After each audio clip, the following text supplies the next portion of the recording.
नेकडेक infrastructure limited अपना IPO लेके आए हैं जिसकी ओपनिंग डेट है 17 दिसंबर है। 19 दिसंबर को ये आईपीओ क्लोज हो जाएगा। So in this video we will discuss कि यहाँ पर इसकी जीएमपी कितनी चल रही है, आपको लिस्टिंग गेन कितना मिल सकता है, बिजनेस मॉडल देखेंगे, सारी चीजें इस वीडियो में हम डिस्कस करने वाले हैं। सो अगर आप इस आईपीओ में अप्लाई करना चाहते हो तो आपको काफी ज्यादा हेल्प मिलेगी ये डिसीजन लेने में कि आपको इस आईपीओ में अप्लाई करना चाहिए या नहीं करना चाहिए। अगर मैं कंपनी की बात करूं तो कंपनी बेसिकली यहाँ पर 2012 के अंदर इनकॉर्पोरेट हुई थी। और अगर आप बिजनेस मॉडल की तरफ देखो तो कंपनी यहाँ पर क्या करती है, कंस्ट्रक्शन करती है मल्टी स्टोरी बिल्डिंग्स का। उसके अलावा यहाँ पर रेजिडेंशियल और कॉमर्शियल जो प्रॉपर्टीज होती है कंपनी वो भी बनाती है। और इसके अलावा यहाँ पर इसने कुछ इंस्टीट्यूशनल स्ट्रक्चर भी बनाए हुए हैं। और कंपनी जो है क्लास ए कॉन्ट्रैक्टर में रजिस्टर्ड है, किसके साथ में, उत्तराखंड पेयजल संसाधन में। यहाँ पर ये क्लास ए में रजिस्टर्ड भी है। और ओवरऑल कंपनी ने अप्रॉक्स 45 प्रोजेक्ट जो है सक्सेसफुली कंप्लीट कर लिए हैं।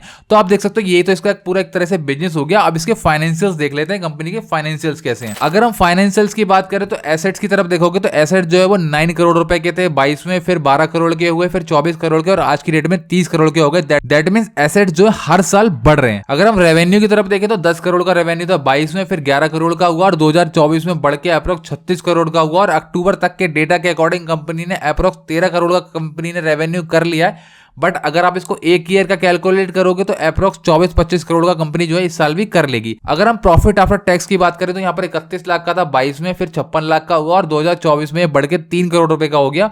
और करंट ईयर में अप्रोक्स कंपनी ने 1 करोड़ 60 लाख रुपए का प्रॉफिट कर लिया। दैट मींस अगर आप इसका एक साल का कैलकुलेट करोगे तो अप्रोक्स 3 करोड़ का कर लेगी इस साल भी। अगर मैं नेटवर्थ की बात करूं तो नेटवर्थ जो है यहाँ पर 4 करोड़ 87 लाख की थी 22 में, फिर 5 करोड़ की हुई, फिर यहाँ पर 12 करोड़ की, और आज की डेट में 13 करोड़ रुपए की नेटवर्थ कंपनी की हो चुकी है। अगर हम रिजर्व एंड सरप्लस की बात करें तो 47 लाख के थे पहले यहाँ पर 22 में, फिर 1 करोड़ के हुए, फिर 4 करोड़ के, और आज की डेट में अप्रोक्स 6 करोड़ रुपए के रिजर्व एंड सरप्लस कंपनी के पास हो चुके हैं। अगर हम बोरिंग की बात करें तो 2 करोड़ रुपए के आसपास की बोरिंग थी 22 में, फिर घट के सिर्फ 9 लाख रुपए की रह गई, अब बढ़ के 6 करोड़ की हुई, और इस साल बढ़ के करीब 8 करोड़ रुपए की बोरिंग कंपनी के पास हो चुकी है।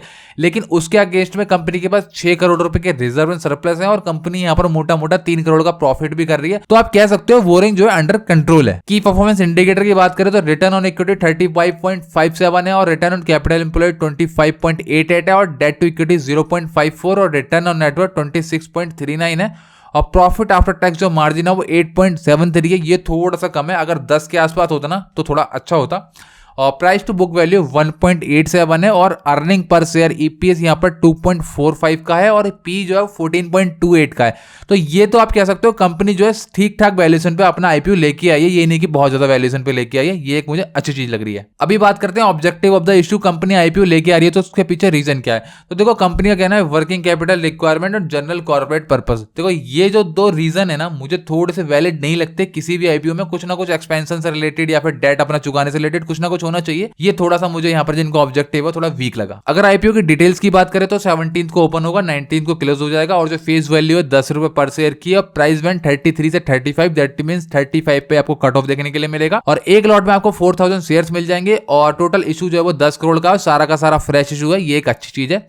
और जो लिस्टिंग होगी इसकी बीएसई एसएमई पे आपको देखने के लिए मिल जाएगी, और अलॉटमेंट इसका आपको 20 तारीख को देखने के लिए मिल जाएगा। रिफंड आपको 23 से स्टार्ट हो जाएगा। अगर अलॉटमेंट नहीं होता है तो आपके डीमेट में शेयर भी 23 को आ जाएंगे, और लिस्टिंग इसकी आपको 24 दिसंबर को देखने के लिए मिल जाएगी। So if you are in retail category यहाँ पर आप मिनिमम एक लॉट अप्लाई कर सकते हो, जिसके लिए आपको देने पड़ेंगे 1,40,000 रुपए। बट अगर आप एक से ज्यादा अप्लाई करोगे then you will come under HNI category, जिसके लिए आपको देने पड़ेंगे यहाँ पर मिनिमम 2,80,000 रुपए। अभी बात कर लेते हैं जीएमपी की। देखो जीएमपी इस आईपीओ की बंपर चल रही है। आज की डेट में जो है ना जीएमपी चल रही है 33 रुपए की, दैट मींस अप्रोक्स 94%। 25 रुपीज से यहाँ पर जीएमपी स्टार्ट हुई थी और आज की डेट में 33 रुपए पे आके खड़ी हो गई है। दैट मींस अगर आपको अलॉटमेंट मिल जाता है और ये जीएमपी के हिसाब से लिस्टिंग हो जाती है तो आपको अप्रोक्स 90% का जो कट ऑफ है उसका तो फायदा होगा ही होगा।